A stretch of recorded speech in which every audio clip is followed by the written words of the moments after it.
Chama-se redaporfin e é uma molécula descoberta na Universidade de Coimbra. Pela primeira vez foi testada em terapia fotodinâmica em doentes com cancro avançado da cabeça e do pescoço. Os resultados são entusiasmantes. É o tema em destaque na emissão de hoje. Começam assim os Dias do Futuro. Inovação, tecnologia, desenvolvimento, novos projetos. Os Dias do Futuro. Investigadores e outros protagonistas expõem na Antena 1 ideias, inventos e originalidade. Os Dias do Futuro. Os Dias do Futuro. A notícia é recente, chegou-me no início deste ano de 2017, notícia de um novo medicamento que traz indicadores muito positivos no combate ao cancro e é também um medicamento português. Vamos sublinhar isso, obviamente, também na conversa que se segue. Comigo tenho o professor Sérgio Simões, conversa aqui entre os estúdios da Antena 1 em Lisboa e os estúdios da Antena 1 em Coimbra. Bem-vindo, professor, antes de mais.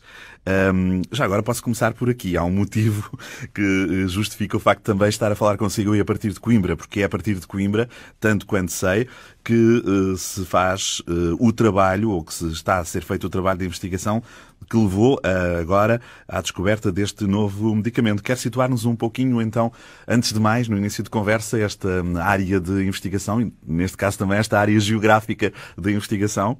Sim, claro que sim. Antes de mais, boa tarde a todos. Bem, fazer o enquadramento, talvez começar realmente por fazer o enquadramento de como começou toda esta história, que é uma história bonita de ser contada.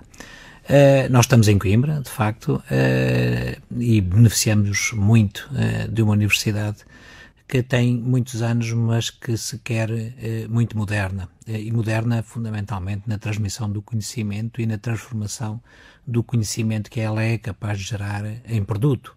E nisso, efetivamente, esta história traduz bem essa translação, essa passagem do conhecimento dos muros da universidade para o mundo empresarial e do mundo empresarial para a clínica e se tudo nos correr bem, como esperamos, da clínica para o mercado.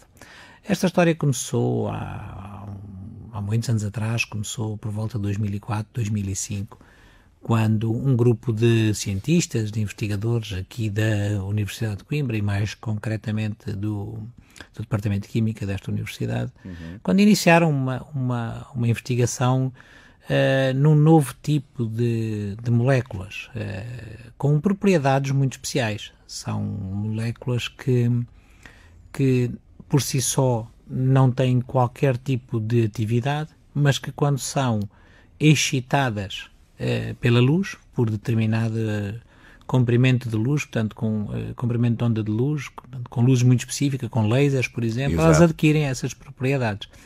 Essa investigação começou efetivamente aqui por volta de 2004, 2005, na altura por um grupo de investigadores liderada por o professor Formosinho Sanches. Permita-me só aqui acho que é justo sublinhar esse nome. Exato, sublinhar este nome, porque foi um professor notável da nossa universidade e é uma pessoa que contribuiu muito também, para além da componente de investigação, também para uma componente cívica fortíssima. Foi secretário de Estado, infelizmente deixou-nos recentemente. Exato. Pronto. Mas deixa uma obra notável. Uma obra enorme, muito inclusive bem. Esta. E, portanto, surge daí, no fundo, surge aí esse trabalho e é aí que surge então a lusitina também. Aliás, o nome já aponta para este tipo de fármacos, não é? Claramente. Suponho que o nome correto é a chamada terapia fotodinâmica. Exatamente. Fármacos inovadores nesta área. Portanto, a luz como estimulante, digamos assim, das tais moléculas que o professor Sérgio Simões estava a referir. Precisamente. Já com uma atenção, quando estavam a investigar e a desenvolver estas moléculas, já com uma atenção específica dirigida a alguns casos de cancro ou não necessariamente? De uma forma mais, olhar para estas moléculas, percebê-las, criá-las de uma forma mais geral? Não, elas inicialmente, portanto, elas tiraram proveito de um conhecimento mais geral destes químicos, não é? Sim.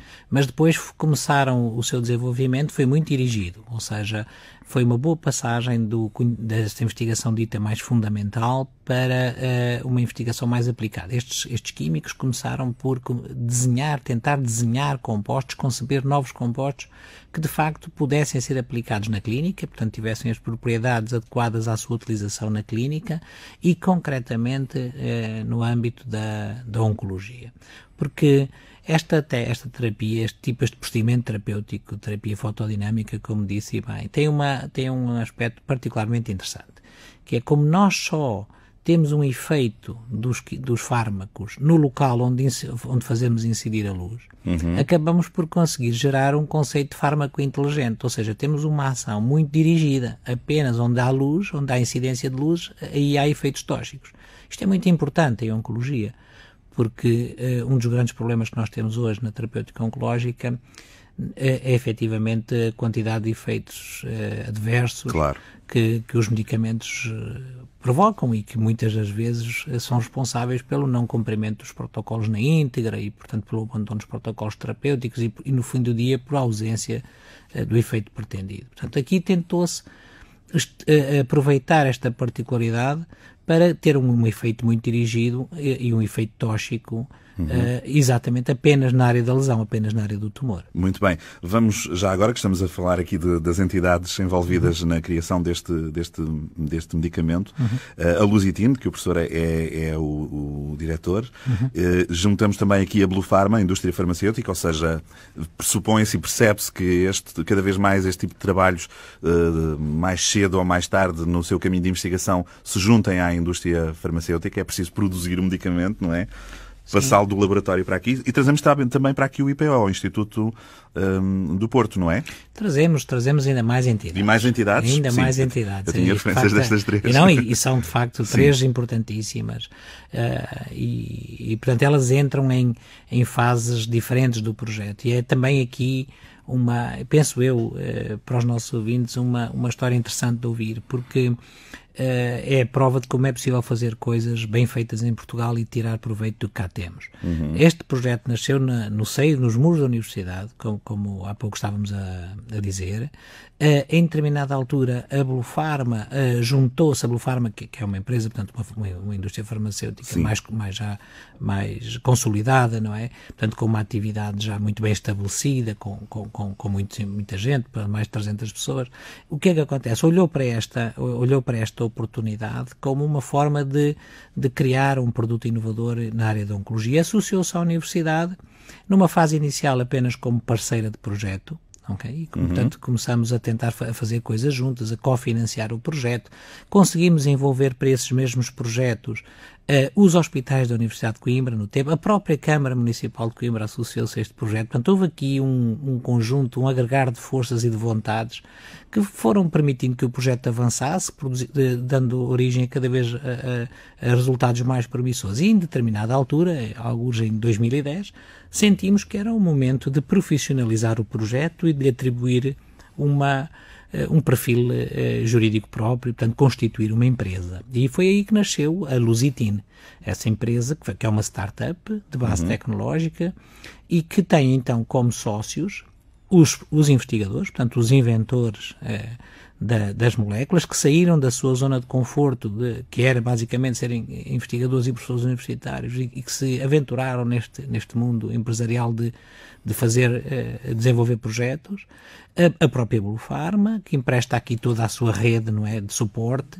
E depois foi preciso também atrair um parceiro investidor e juntou-se a nós a Portugal Ventures, portanto, que é uma empresa de capital de risco portuguesa e que tem também na sua missão ajudar na criação destas startups. Muito bem. Professor Sérgio Simões, de que é que estamos a falar exatamente, até para começarmos a conhecer melhor espero dizer o nome corretamente, Redaporfin? Assim? A Redaporfin é o candidato, é o produto líder que saiu da Lusitin. Exatamente, é assim que se chama o produto. É o Redaporfin, exatamente. Mas uma questão que tenho aqui, quando estamos aqui a falar de medicamento, estamos a falar exatamente de quê? De uma cápsula, uma espécie de pílula ou de uma terapêutica?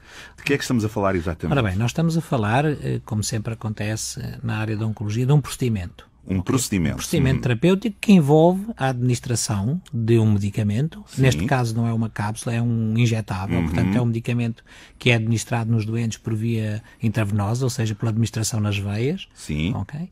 E portanto, não especificamente na área, na área onde está o cancro? Não. Portanto, basicamente, desde que haja o acesso a uma veia, Sim. à administração de uma solução. Dessa solução, exatamente. Depois há um tempo de espera, de 15 minutos, basicamente para dar tempo a que o medicamento se distribua pelo organismo e que chegue inclusivamente ao tumor, à zona que queremos tratar. Passados esses 15 minutos, o que nós fazemos é irradiar com uma fonte de luz, que também desenvolvemos nós para este efeito. Que tipo de luz é que é já agora? É um laser. É uma luz laser que não causa nenhum efeito nem de queimar, nem de dor, zero, portanto é absolutamente que é apontada indolor, para as áreas onde estão as células malignas, as células tumorais, que são visíveis, portanto estamos a falar, neste caso concreto, do tumor do cancro avançado do pescoço e cabeça, estamos a falar de lesões externas. E portanto, com o medicamento já presente, é esse o momento, como nos explicava no princípio, de ativar estas moléculas. Exatamente. Há uma irradiação que dura cerca de 6 minutos e o que acontece depois, acaba o procedimento. Obviamente, durante o ensaio clínico, o doente fica sob observação, portanto, é um estudo controlado, mas, digamos, se fosse em ambiente real, numa terapêutica institucionalizada, o que aconteceria é que o doente certamente estaria algum tempo em repouso e depois poderia ir para a sua casa. E depois o efeito começa-se a verificar. Ao fim de 24 horas, já há um efeito notório naquela região que foi iluminada, começam as células a necrosar, portanto, há claramente um efeito que se vê. Visível, absolutamente visível, é absolutamente esmagador vermos isto, é absolutamente extraordinário. E isto foi das coisas que maior alento nos deu, porque foi ouvir o testemunho dos clínicos. Nós, por razões éticas, nós empresa, nós universitários, nós investigadores, não temos acesso ao doente, ok? Portanto, isto são só os clínicos em ambiente hospitalar, é que falam com o doente, é que recrutam o doente, etc. Mas nós, depois, a ouvir o testemunho dos médicos, dos oncologistas, ficávamos realmente impressionados, porque o efeito era passado 24 horas já uma zona negra, passado 2 dias essa zona é ainda mais visível, mais profunda, e esse efeito vai-se prolongando e ao fim de 15 dias temos um efeito absolutamente São sinais extraordinários. Até agora, os doentes em causa estiveram ou tratados com esta nova terapêutica, estão ou estiveram onde? Hospitais da Universidade de Coimbra? Ou noutros centros, então? Não, e é aqui que entram as outras entidades. Ainda bem que, exatamente, o IPO do Porto. Entrou o IPO, entraram 2 hospitais que foram aqui cruciais também para nós. Na verdade, participaram muitos outros hospitais, mas o estudo fisicamente foi realizado no Hospital da CUF, no Porto, e também no IPO. No IPO. Com que número de doentes, para termos uma ideia? O número de doentes foi ainda um número relativamente reduzido. Nós trabalhamos até hoje com 14 doentes. E porquê? Porque nos primeiros doentes o que nós fizemos foi repetir administrações e, portanto, um bocadinho para que as pessoas possam perceber como é que este processo do desenvolvimento de medicamentos ocorre. Uma das primeiras exigências que nós temos é provar que o medicamento é seguro. Ainda antes de provarmos que ele funciona, que ele é seguro. E, portanto, nós temos que começar a tratar doentes com doses de medicamento bastante baixas e depois repetimos o tratamento ao fim de algum tempo com uma dose um pouco mais alta e depois no mesmo doente com uma dose um pouco mais alta, até que em determinada altura começamos efetivamente a observar o efeito terapêutico pretendido. Professor Sérgio Simões, deixe-me só desviar um pouquinho aqui do centro desta terapêutica, até porque parece uma questão que é importante também para quem nos está a ouvir. Como é que são escolhidos estes doentes? Eles sabem que vão para um teste clínico, de algum modo, não é? Claro que sim, portanto isto é um critério apertadíssimo do ponto de vista ético e regulamentar, portanto, normalmente como isto funciona é nós sensibilizamos outros IPOs, outros hospitais para a existência deste medicamento experimental e esses hospitais o que fazem é referenciam os doentes que vão encontrando e que cumprem os requisitos para serem recrutados para o ensaio, vão informando o centro clínico onde o ensaio vai correr, neste caso a CUF ou o IPO do Porto. E portanto, esses critérios, não quero ser aqui demasiado duro, mas posso pensar que são por vezes doentes onde todas as outras terapêuticas já falharam ou não necessariamente? Não, está a ser absolutamente correto no que está a dizer, tanto mais que nós escolhemos como indicação para o primeiro ensaio clínico, precisamente o cancro avançado da cabeça e pescoço. Isso quer dizer que são doentes que já estão em cuidados paliativos e que, portanto, já experimentaram outras soluções terapêuticas e, portanto, neste momento não têm alternativa. O que, de algum modo, valoriza também a espantosa eficácia que têm tido resultados até agora deste medicamento, não é? Sem Porque, dúvida. se calhar, uma coisa seria aplicar esta terapia ainda numa fase inicial deste cancro da cabeça e do pescoço, e outra coisa é estar a aplicá-lo e a obter estes resultados já em situações avançadas, não é? Claro que sim, é evidente. Isso torna só mais difícil, digamos assim, o nosso papel, que é mostrar que o medicamento funciona, porque efetivamente em algumas situações tivemos doentes bastante fragilizados já.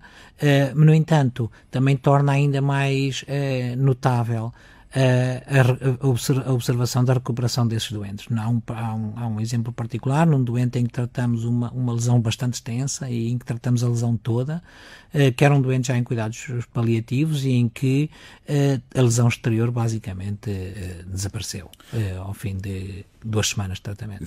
Com um único tratamento. Com um único tratamento. São sinais, de facto, extraordinários. De qualquer maneira, ainda há questões a ter em conta, não é? O que é que está para a frente no caminho, digamos assim? Há uma longa viagem ainda a percorrer. O desenvolvimento de medicamentos é isto mesmo.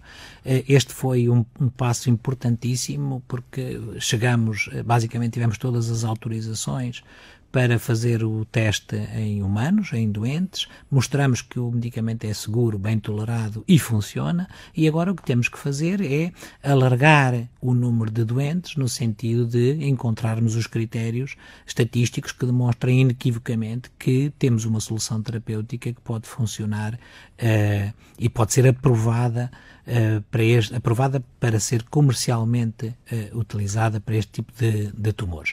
Eu queria também aqui dizer uma coisa que me parece importante. Ao longo desta viagem, nós fomos fazendo, à medida que este ensaio clínico corria, fomos fazendo testes em animais no sentido de explorar o potencial deste medicamento para outras indicações. E provamos, há aqui também uma conquista interessante da Lusitin, que foi ter provado que o medicamento funciona, pelo menos em modelo animal, também para o tratamento do cancro das vias biliares, vulgarmente chamado de colangiocarcinoma. Este cancro é um cancro raro, é um cancro muito agressivo, associado a uma elevada taxa de mortalidade e morbilidade. E por ser um cancro raro e por ser um cancro difícil e severo, não há verdadeiramente hoje ainda um tratamento que esteja aprovado, indicado para este tumor. E quando isso acontece, ou seja, quando temos uma situação, uma doença, e para a qual não há tratamento ainda disponível, e essa doença é uma doença rara, o que acontece é que os organismos que tutelam estas áreas, as chamadas autoridades regulamentares, conferem a alguns medicamentos um estatuto especial, que se chama Estatuto de Medicamento Órfão. Isso significa que este medicamento tem uma espécie de uma via verde para que o seu desenvolvimento ocorra mais rapidamente, no fundo, para ajudar os doentes. E nós conseguimos isso para a Redaprofine. A Agência Europeia dos Medicamentos reconheceu o valor na Redaprofine e atribuiu-lhe o estatuto de medicamento órfão para o tratamento do colangiocarcinoma. Este medicamento agora descoberto, este Redaprofine, descoberto ou criado, se calhar é melhor dizer criado, dirigido ao cancro avançado da cabeça e do pescoço, vocês foram imediatamente focando a vossa atenção e investigação para este tipo de cancro ou por algum motivo especial? Ora bem, nós escolhemos a indicação de cancro avançado do pescoço e cabeça como a primeira indicação a tratar porque achamos que era esta que nos permitia chegar mais rapidamente à prova de conceito. Sim. Os recursos são escassos, o tempo corre muito depressa, a competição é grande, portanto a competição internacional na área da saúde é muito grande, como sabemos, países com muito mais meios do que o nosso, empresas com muito mais meios do que a Lusitin, e portanto o que nós fizemos um estudo muito profundo para tentar perceber qual era a indicação terapêutica onde poderia ser mais rápido mostrarmos todo o potencial do nosso medicamento. Sim, sim. E daí termos escolhido este Exatamente. Mas se calhar há também aqui uma outra questão. Quando falamos de cancro, é uma maneira generalizada de falarmos de uma situação de doença que é muito complexa. Se calhar, às vezes seria mais correto falar de cancros que são muito diferentes uns dos outros, não é? Absolutamente. Agora, a vossa atenção está centrada aqui, obviamente, não é imediatamente transponível na vossa investigação, no trabalho futuro, a aplicação deste medicamento para outro tipo de cancros. Ou é? Ora bem, como eu próprio referi, nós começamos em cabeça e pescoço, neste momento já estamos também a explorar a via do colangiocarcinoma, portanto o tal cancro das vias biliares, e temos outras indicações previstas. Todos os tumores sólidos, os chamados tumores sólidos. Portanto, eu estou aqui basicamente a excluir, por exemplo, as leucemias, os linfomas. Portanto, todos os tumores sólidos são pelo menos teoricamente tratáveis. Onde eu possa fazer chegar a luz, e eu posso fazer chegar a luz ao local mais recôndito do organismo, porque hoje em dia a tecnologia permite-me fazer isso. Onde eu possa fazer chegar a luz, eu consigo aplicar o redaporfin. Será eficaz dentro desses parâmetros. Exatamente. O que é que falta então agora para que chegue, que se generalize, que seja um medicamento aprovado, se é que é possível definirmos isto assim? Os calendários aqui são complicados. Que passos falta dar? Na cabeça e pescoço e também no colangiocarcinoma falta-nos conduzir ainda um ensaio clínico chamados ensaios clínicos de fase 3 ou pivotais, portanto são ensaios clínicos grandes. Estamos a falar, acho que não lhe coloquei esta questão de ensaios clínicos que decorreram ao longo de quanto tempo? O nosso ensaio clínico decorreu ao longo de 2 anos. 2 anos. Portanto, estes que envolvem necessariamente mais doentes, mas também vão ter que envolver mais centros, portanto vamos ter que expandir os ensaios clínicos além fronteiras, fazer um ensaio clínico noutros territórios, noutros países, precisamente para que seja possível recrutar o número de doentes necessário num espaço de tempo aceitável. Caso contrário, estamos uma vida a fazer isto. Não pode ser. Nestes ensaios, professor Sérgio Simões, algum deles se aproximou daquilo que poderíamos chamar de cura? Deste tipo de cancro? É muito arriscado. Por isso é que eu não perguntei mesmo cura disso. É muito arriscado falar Eu sei, mas até onde é que se chegou? Chegou-se a um doente em que toda a área tratada desapareceu. Portanto, a lesão desapareceu. Portanto, nesse sentido, naquela lesão houve efetivamente uma desapareceu, cura. Mas já que decorreu tempo suficiente nesses casos para perceber, passado algum tempo, se ela regride ou não? Se ela regride, não, temos que esperar mais tempo. Ainda é muito cedo. Temos que esperar mais tempo.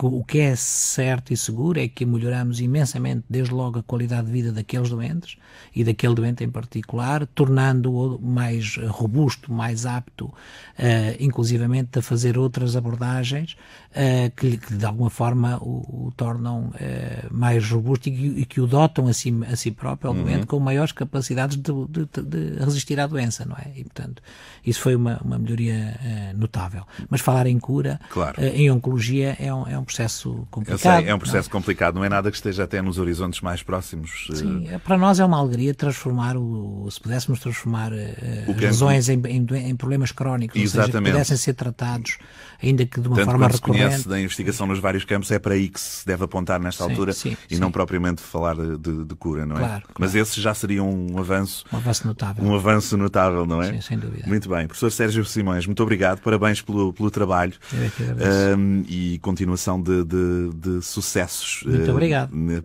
Para esta nova forma de combate ao cancro. Muito obrigado. Muito obrigado e boa tarde. Boa tarde. Os dias do futuro.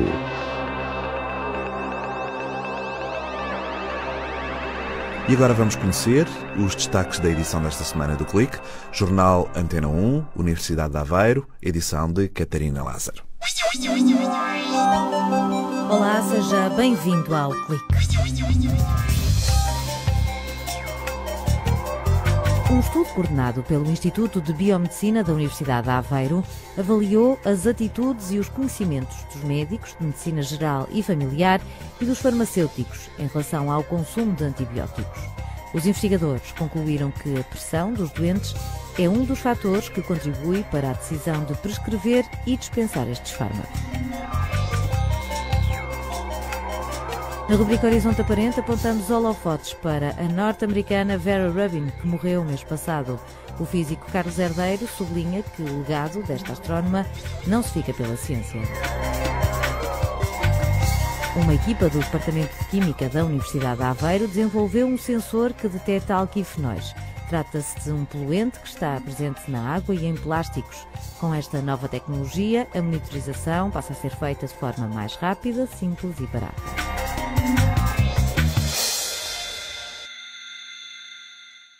Um estudo recente indica que em 2050 haverá 10 milhões de mortes por ano no mundo por causa da resistência aos antibióticos. São medicamentos que só podem ser comprados com receita médica para combater infecções provocadas por bactérias.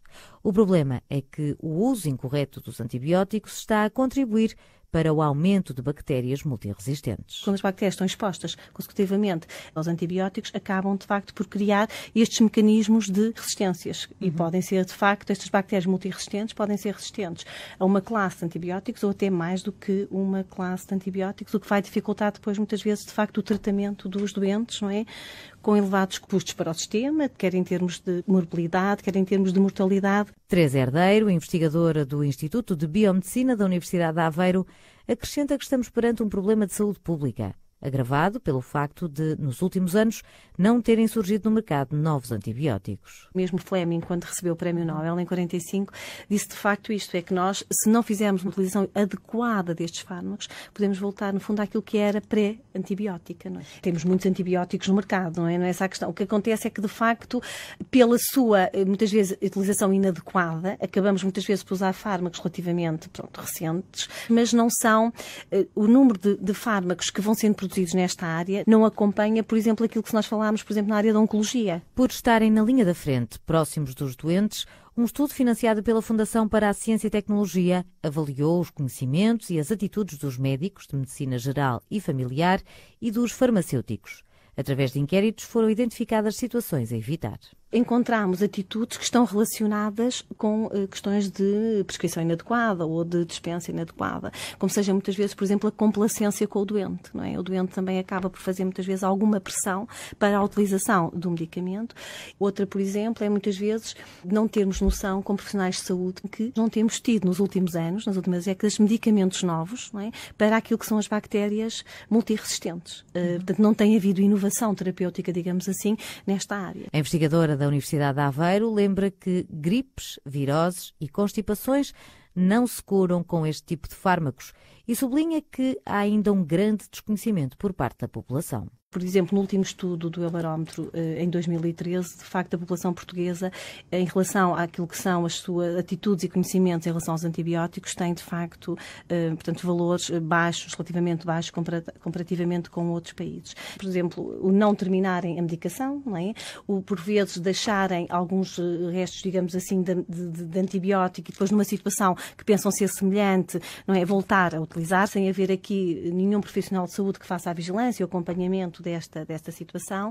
E depois também é muito importante a divulgação na população, exatamente, das situações em que de facto não deve tomar antibiótico. Porque é preciso mudar atitudes, o projeto teve ainda uma componente educativa, criada com o objetivo de promover boas práticas ao nível do consumo e da prescrição de antibióticos. Neste estudo, nós, de facto, envolvemos os profissionais de saúde. Ele era um estudo dirigido aos profissionais de saúde. Mas a verdade é que nós fizemos também flyers e pósteres que acabaram por envolver também a população, digamos assim, porque estes flyers e estes pósteres foram colocados quer nas farmácias, onde fizemos a intervenção, quer em todos os centros de saúde. E porque pensamos que é muito importante nós termos cada vez pessoas mais bem informadas, digamos assim, acerca desta problemática. Dados do Centro Europeu para a Prevenção e Controlo de Doenças indicam que em Portugal o consumo de antibióticos está a diminuir. Ainda assim, os investigadores alertam para a necessidade de uma maior interação entre hospitais e cuidados de saúde primários. Este trabalho sobre o consumo de antibióticos foi distinguido pela Sociedade das Ciências Médicas de Lisboa.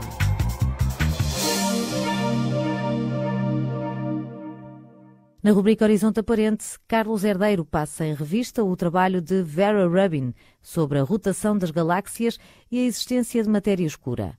Para o físico da Universidade de Aveiro, esta astrónoma norte-americana, que morreu no final do ano passado, foi uma mulher pioneira. O ano 2016 foi marcado pelo desaparecimento de figuras emblemáticas da música, artes, política, desporto e também da ciência. Em particular, no dia de Natal de 2016, a astrónoma